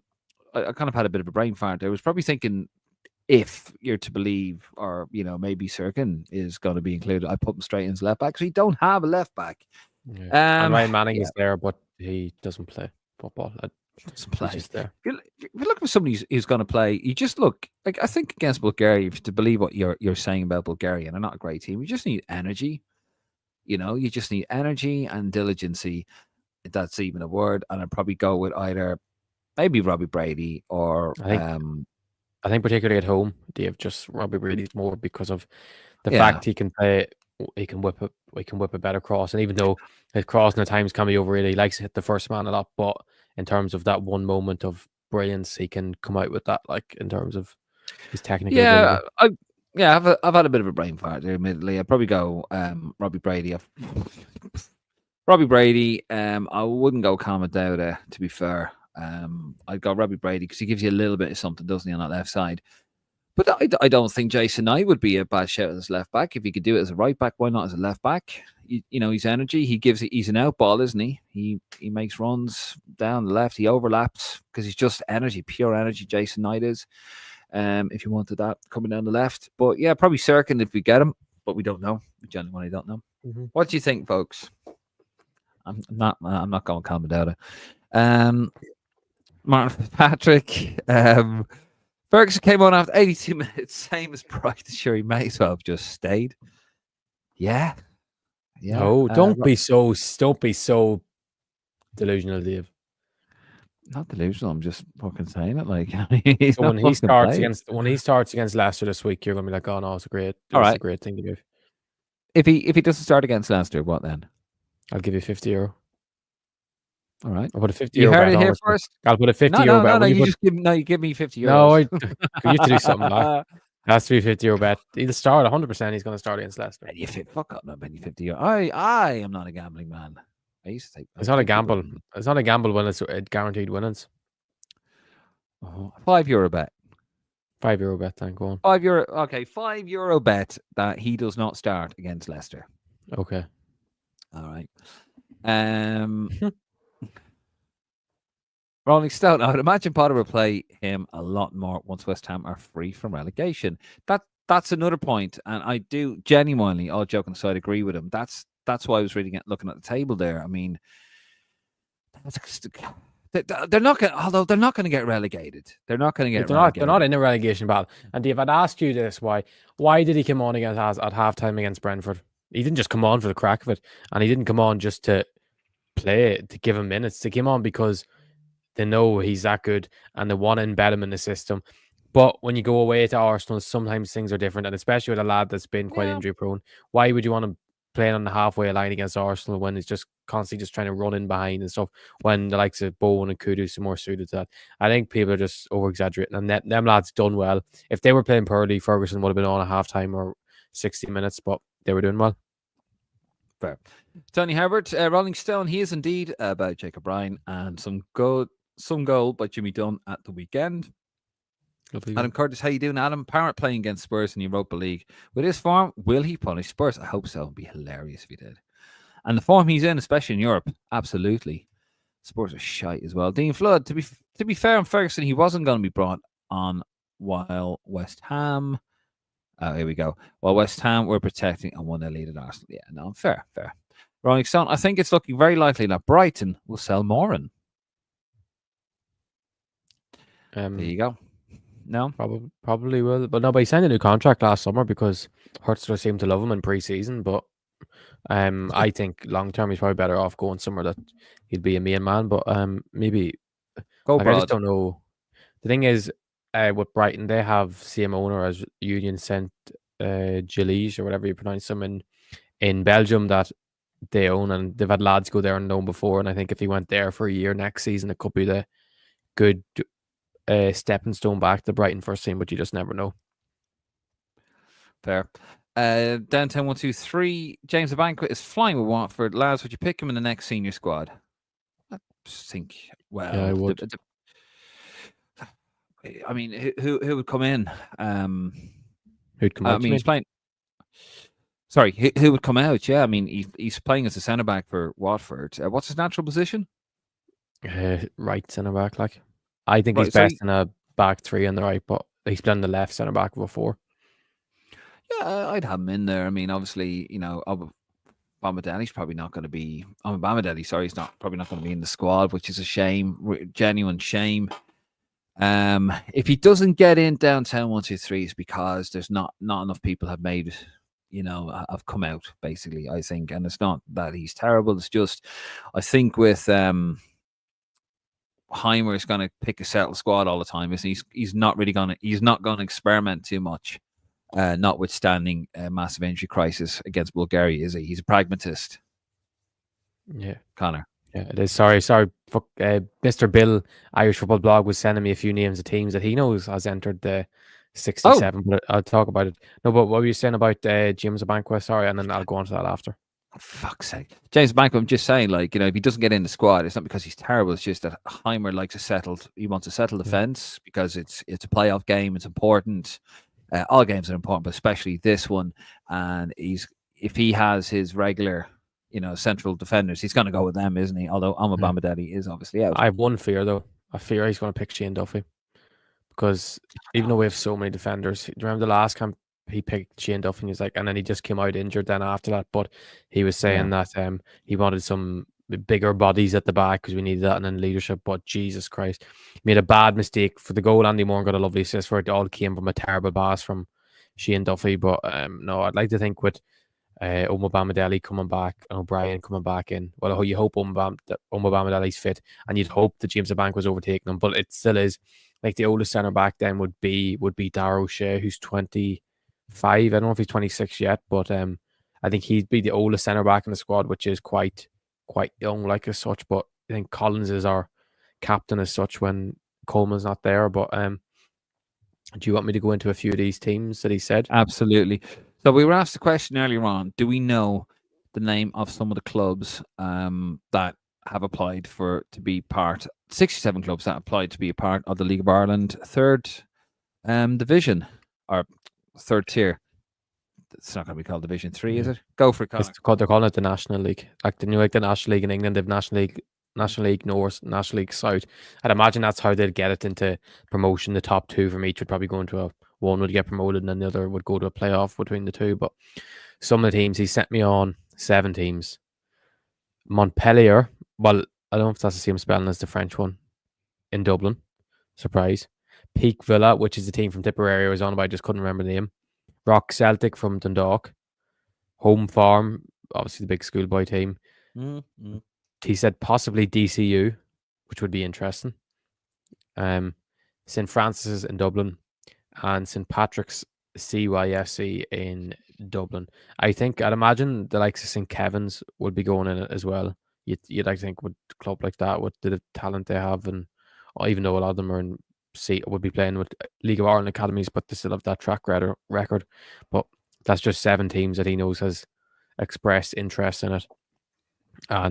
But it's interesting because I don't know, I'd imagine Dublin would be considered with the way geographically it'll go now. Like a lot of the teams in Dublin will be considered in the northern section because of the way we're struggling for teams from the north region of Ireland. Like, so I know maybe a couple of teams in North Dublin will go into the north and a couple might go into the south section, but I could imagine it all end up being the north. But you don't want a full North League that has 7 teams from Dublin and 3 teams from elsewhere around the north. So do you reckon they could do, maybe they could have, is there any possibility that they could do a 3rd and maybe 4th and 5th tier, as if in, obviously, Premier Division, First Division, which they need to change. I think they need to sex up the names of those, by the way. Premier Division sounds a bit 90s. You know, I'm all about, and I think we've seen a little bit the league struggle with some of its, we'll talk about it on the League of Ireland review on, we're not ignoring the League of Ireland on this, by the way, but we do the League of Ireland review. That'll be it on Tuesday, by the way. But you know the way in England, they've obviously got Premier League, Championship, League 1 and 2.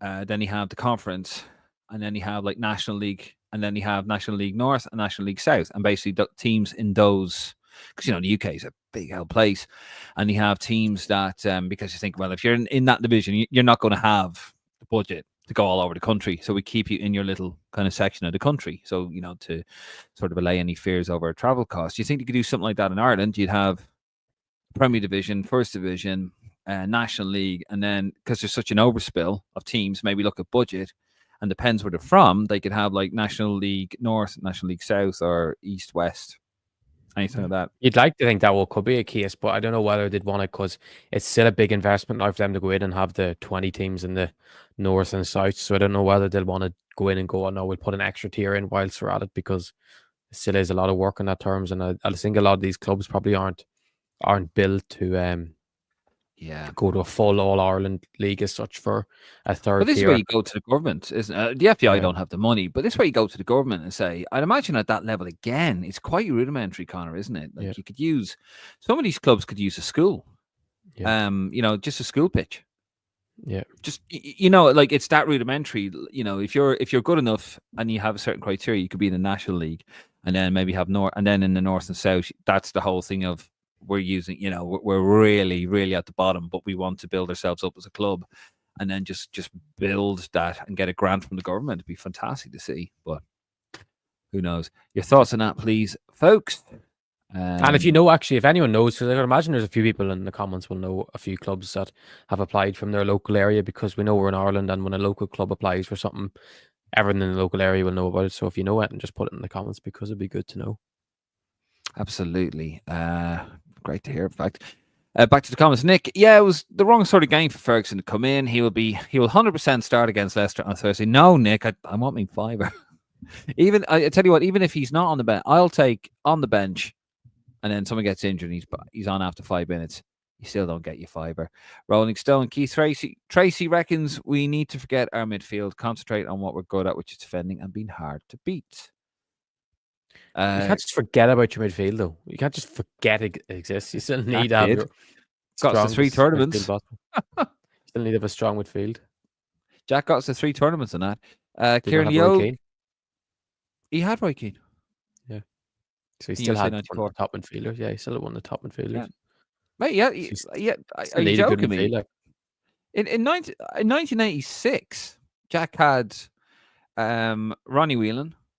He had Liam Brady. He had Tony Galvin. He had Kevin Sheedy. League serial winners. So then you didn't forget about the midfield. No, he did. Maybe the play style just didn't suit midfielders, but when the midfielders had to be there and come up in the big moments and affect the game, they did. No, what he did was what he did in the early days, he got Ronnie Whelan and Ray Houghton to play as left back and right backs, and they would hit balls diagonally over the top and bypass the midfield, and then basically he would get the midfield to rush, to basically press and play the football in and around their box, which was clever. So you played football, but you played it in their box. You didn't pass out from the back, but he had the players to do that. He could have played Paul McGrath as a centre back, Mark Lawrence as a centre back, David Leary as a centre back, but instead he played Mark Lawrence at times as a midfielder, and Paul McGrath as a midfielder. He was the best defender in England at the time. Mad, but it worked, I suppose. Anyway, that's a whole. But no, trust me. Never mind Roy Keane. Trust me, he had players there before Roy Keane in midfield. Ronnie Whelan for the start. But anyway, Kieran Leog, what day do you expect the senior squad to be announced? Now, I know this is one we do know, Conor, don't we? Well, we don't know for definite, but I think it's Thursday the 13th or something like that. Like it's always the Thursday before. And that's the way I always work it off. So it's usually the Thursday before for when it's a competitive game anyway. So, yeah, should be then. Thursday. So what day are we looking at? 13th, I think, is it? Or 13th. Like squad? It's a bit early now. 13th of March. It's the weekend before. It's always the weekend before the games. The Thursday, before the last weekend. So there you go. We reckon the 13th. Adam Curtis, we will have a squad reaction, of course. Adam Curtis, Ferguson should be able to pick up a goal or two if he starts against Leicester. He's not going to start against Leicester, Adam. Stop that now. I want me fiver. And I will be picking that fiver up from you, pal, when I pick you up from the airport. Dean Flood, I don't know what I'll do if they bring back Kildare FC because I'm from there, but I'm already a Rovers fan through my dad. Well, I mean, come on. Support both. Both, yeah. Because if they're playing in a third tier, you can find time to go to both if they're playing on a Saturday or Sunday. Exactly. Aidan Corbett, I mean, if there's 67 applicants, there's potential to actually have a fourth tier or expand the top 3 tiers to say 18 teams per division, depending on facilities of interested clubs.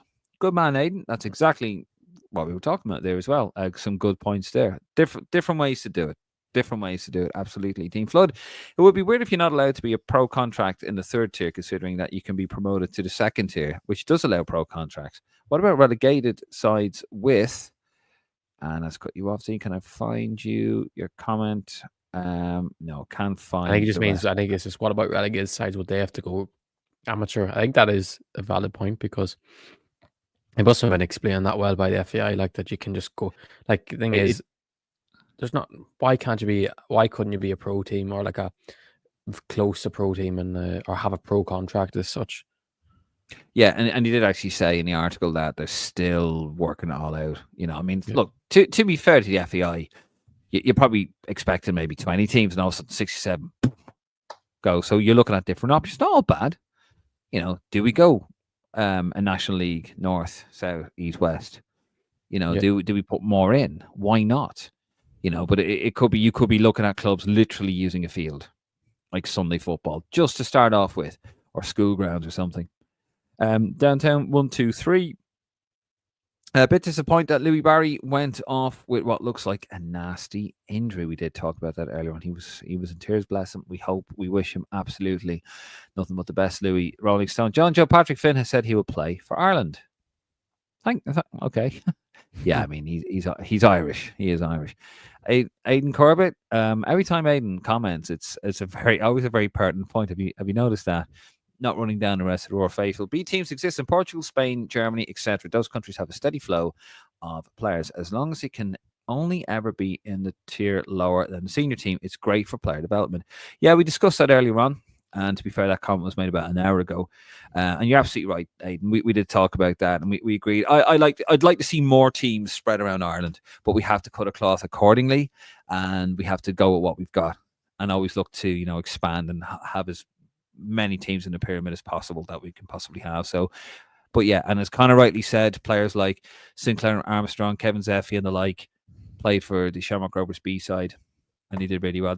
I can see now that's gonna piss off a mate of mine. I'm gonna get giving too much praise to Rovers here. I'm gonna get a nasty WhatsApp. if every team had a B team, I'd be happy with that. But realistically, not all teams would want to have a B team. Oh, a return to form for Rolling Stone. 3 managers now don't trust Ferguson. We have to start asking why. Who's the 3? I think he's on about De Zerbi, Hurstler, and now Potter. Yeah. Potter signed them 2 weeks ago. She's played 45 minutes and then against Arsenal. Yeah. And Mark Curran asks which 3 managers don't trust Ferguson. Oh, God. Fit to the corner. Pitches seem to improve in the league. 2 matches on Virgin. Talking very important. Going not great. Apart from that, exciting to see interest in the league. I agree there, Finton. We're going to talk about it. Please do tune in to the League of Ireland review, which will be released on Tuesday. But one of the things I am going to say, Conor, on it, I do think, and I love the fact that the League of Ireland is getting interest. It's brilliant.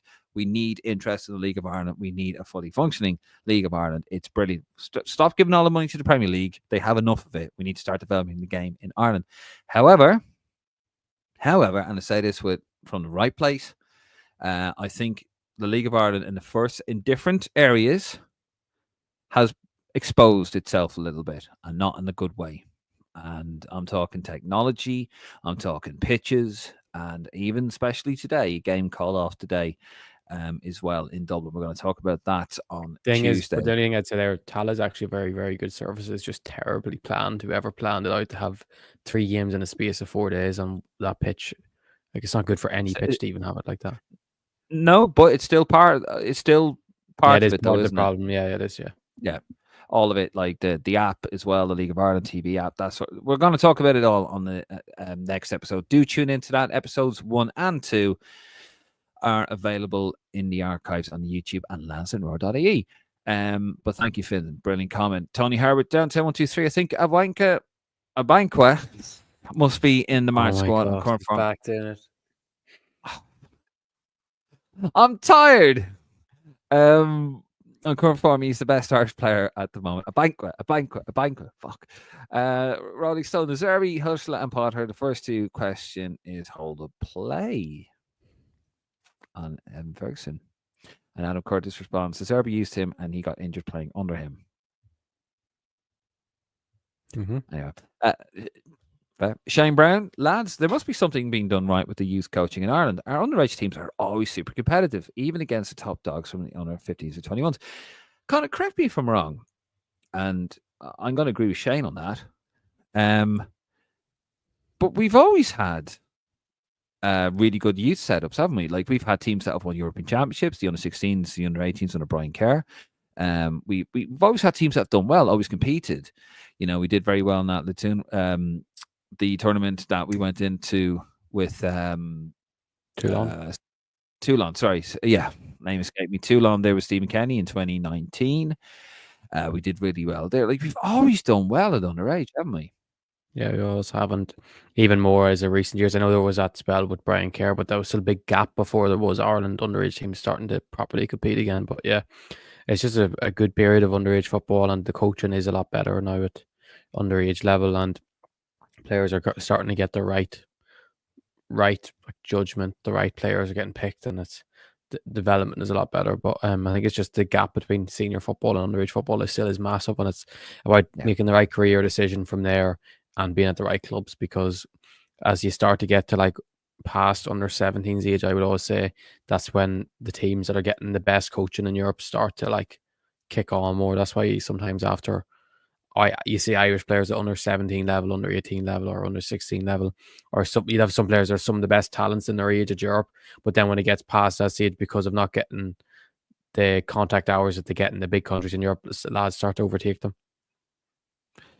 Yeah, I mean, as well, I mean, it's a big gap, isn't it? It's a big step up from amateur football, like underage football, to professional football, because it's a little bit more cynical. It's a little bit more conniving. You know, you have to think a little bit. So not everyone's playing by the rules at professional, at like the tippy top level as well. So that's why we kind of struggle when we do really well underage, but then when we get to competitive to the senior team, you know, not everyone makes it. It's a whole different setup there. But yeah, great question there, Shane. Nick Potter loves Ferguson. He'll start the next game. No. Give me Jacob Ryan starting right back in Marcia Steve Flood. I'm only saying that because I have a bet on McConnor that he won't, and I want me €5. Adam Curtis Hurstler couldn't guarantee game time, and Potter brought him to West Ham because he sees potential in him at Rolling Stone. And Rolling Stone, he's getting pelters now.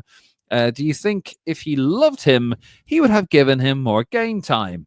And Mark Curran goes, the same as Zerbi, that played him over 25 times in the league last season, and Potter, who brought him into West Ham after obviously trusting him. Give it up, Rolling Stone. When a manager can't guarantee game time, he doesn't see Ferguson is good enough for his team. Jesus. lads, you need to change that graphic. Collins is 23, not 26. That's a big difference. Do you have ages on it? Yeah. See, I didn't even notice that, to be honest. But Jesus Christ. Did you think he was 26? Well, no. If I have 26, no, I never thought he was 26. So I have 26 and that's complete. It's just a typo. But well spotted, Tony. I'll have a look back on that and I will change that. No, I know he's not 26.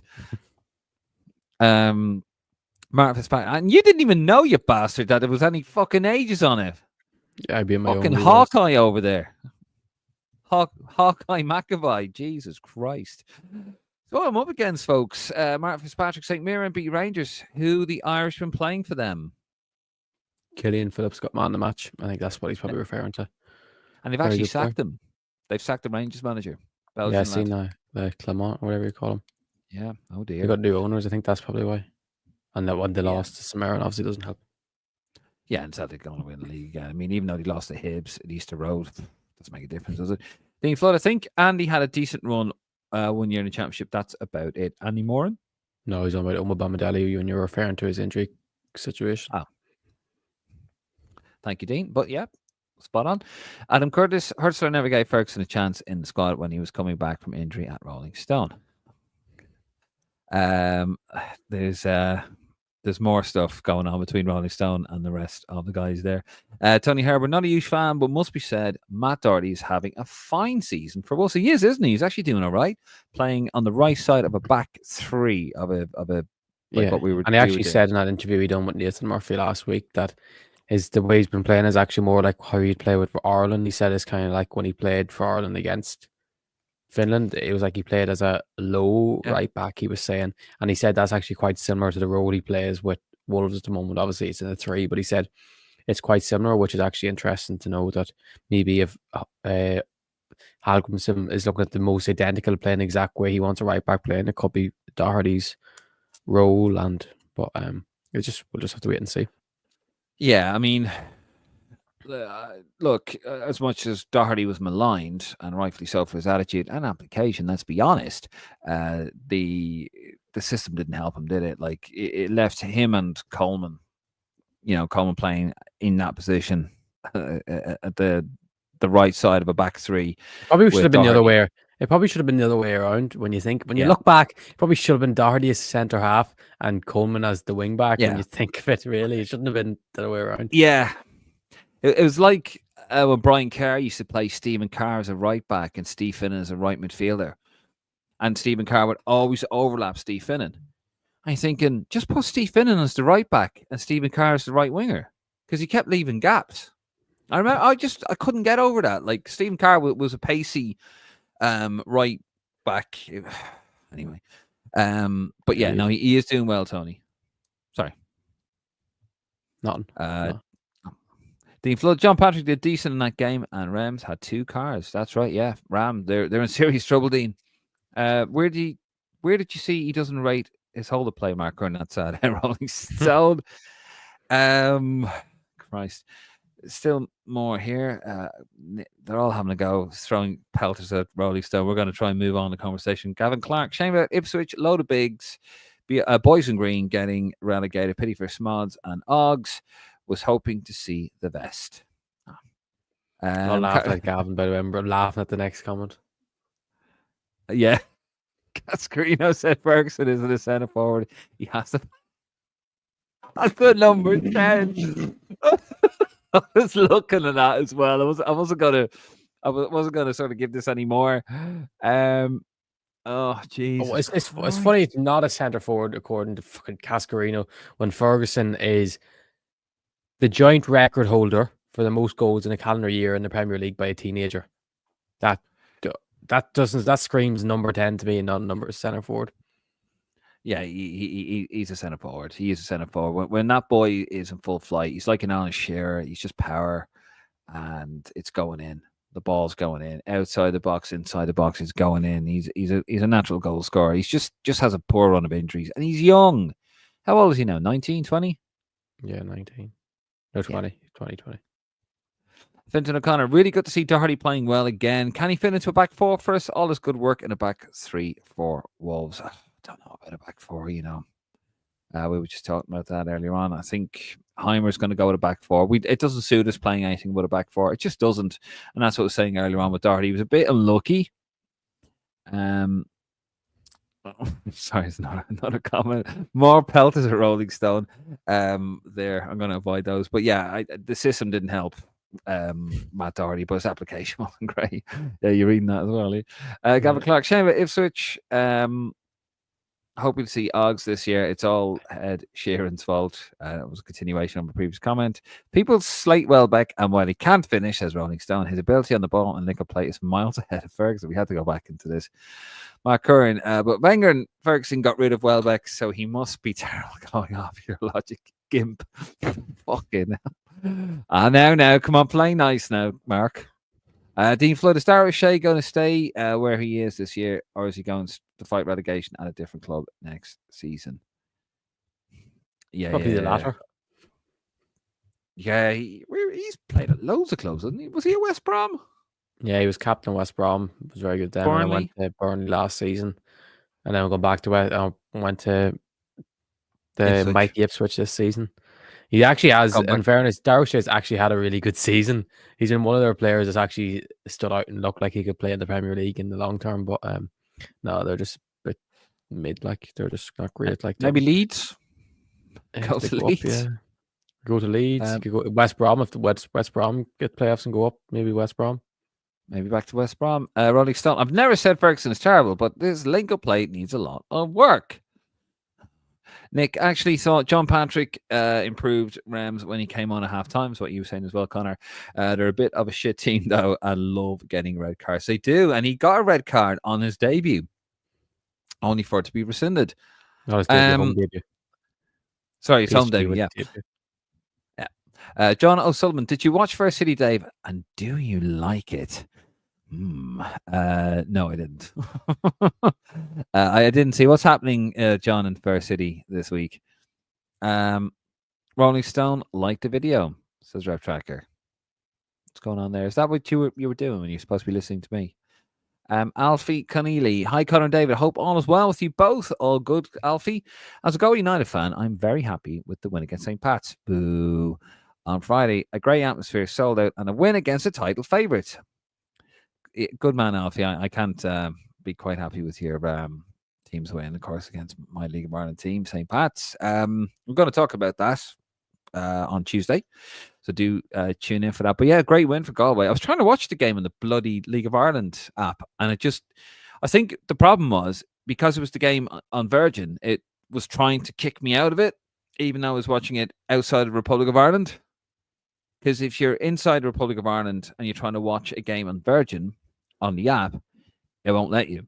But if you're outside the Republic of Ireland, it's supposed to let you, and it wouldn't let me. So I think that was the problem. But a great win for you guys. Yeah, bad start. One point out of their opening 2 games. Not good. John Sullivan, Neil Farouj, yeah. Dave Farouj, yeah.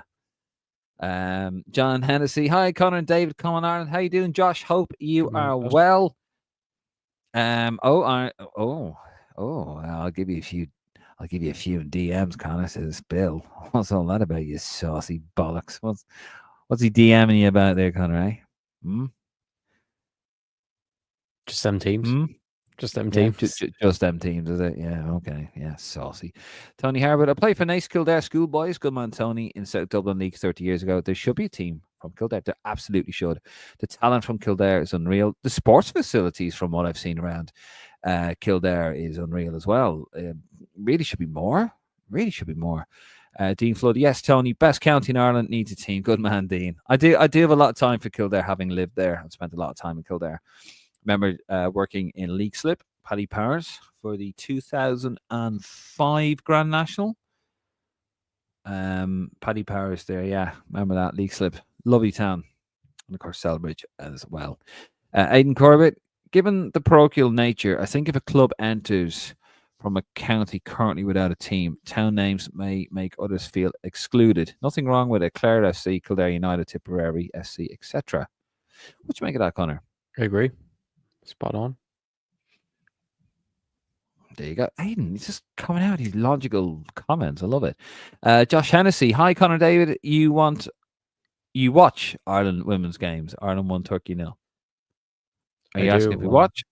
Or we want them? Do we watch them? But I didn't get a chance to watch them. You did, Conor, though, didn't you? No, I didn't. I was working on Friday night because of what the job I do now. So now Friday night's League of Ireland night. So unfortunately, I can't. When something's on Friday night, it's League of Ireland just for me. So no, I didn't see. I just seen the goal after, but I didn't unfortunately see the game. But to play what tomorrow, is it? Yeah, Slovenia, isn't it? They're in Slovenia or Slovakia. Yeah, one or two. They're over there at the moment.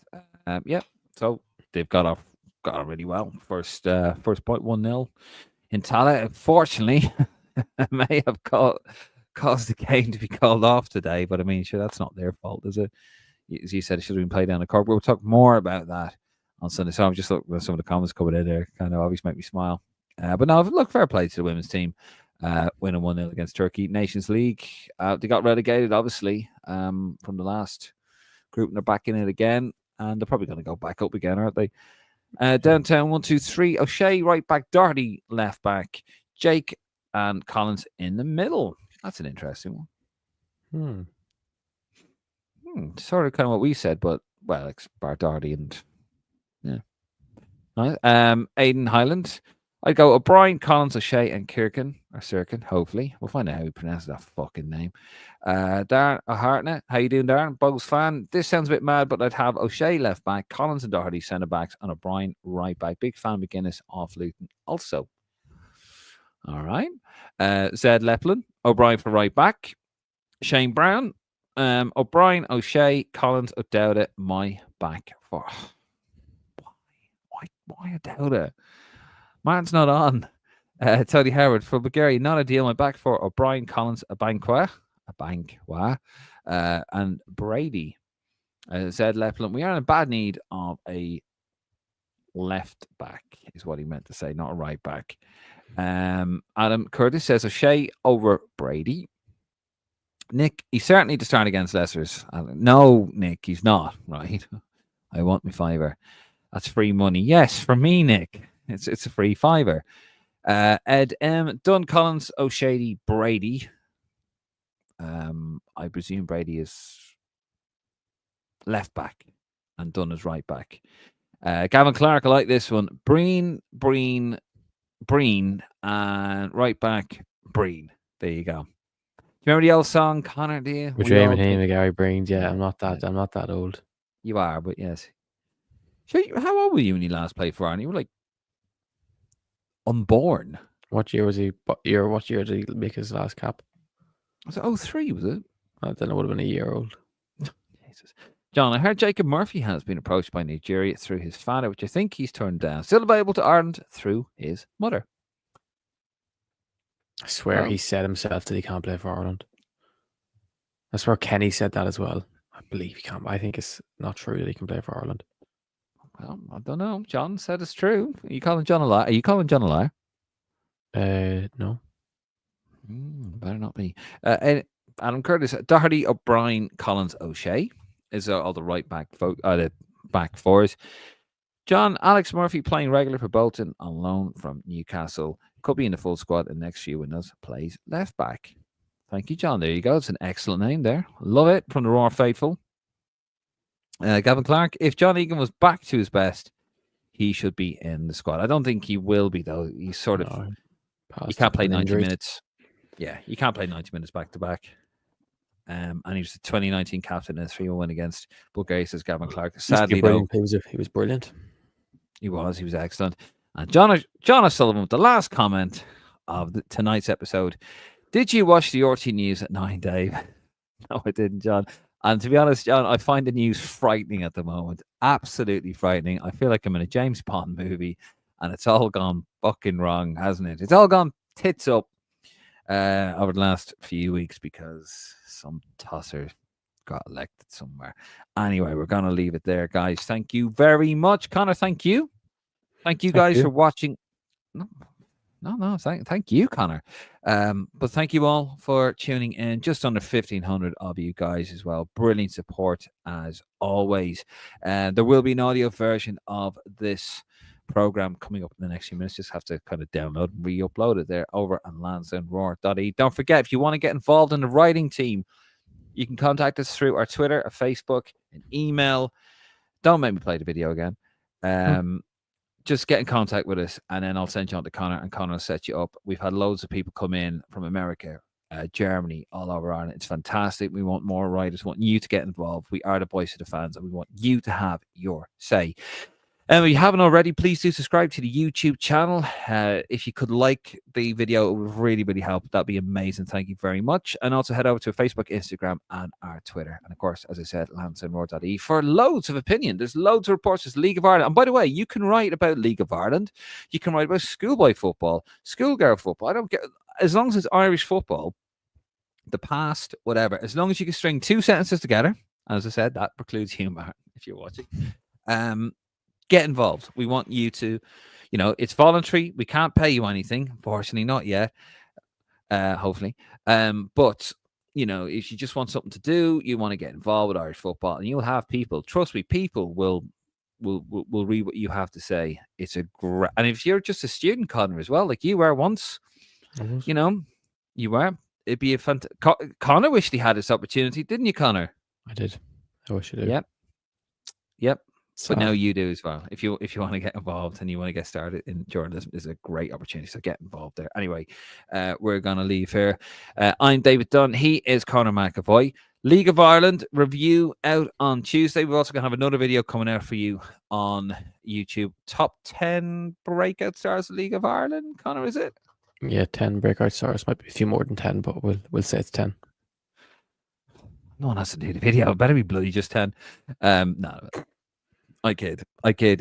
So loads of content coming out, and of course we will be live again next Sunday. So anyway, we're going to leave you there. I'm David Dunn. He is Conor McAvoy. This is Lansdowne Roar. You're bloody wonderful, and we are out here. Good night. God bless.